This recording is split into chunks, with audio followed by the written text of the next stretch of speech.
तर आज आपण काय शिकणार आहोत? दिलेले अक्षर जुळून अर्थपूर्ण शब्द तयार करायचे. आपल्याला काय करायचे? तयार अर्थपूर्ण शब्द तयार करायचे. आपण शिकल्या अगोदर 3 अक्षरे शिकले, मग आता 3 अक्षरी पण आहेत आणि 4 अक्षरी पण आहेत. मग त्याच्यामध्ये आपल्याला कोणत्या आता शिकणार? चला या, समृद्धी आपल्याला शिकवणार आहे. सगळे जे शब्द आहेत की नाही, अर्थपूर्ण शब्द तयार करून सांगणार आहे आणि ती लिहून आणि वाचून पण दाखवणार आहे. चला समृद्धी लिहा.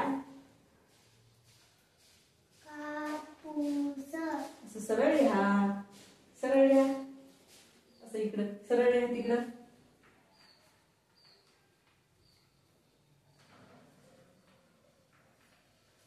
कापूस.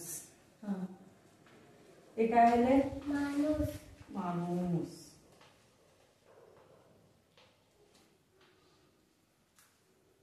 वाहतूक. वाहतूक.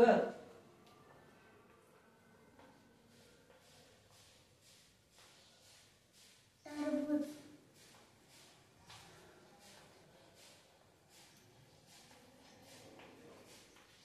काय झाले तयार? शब्द वाचा परत एकदा.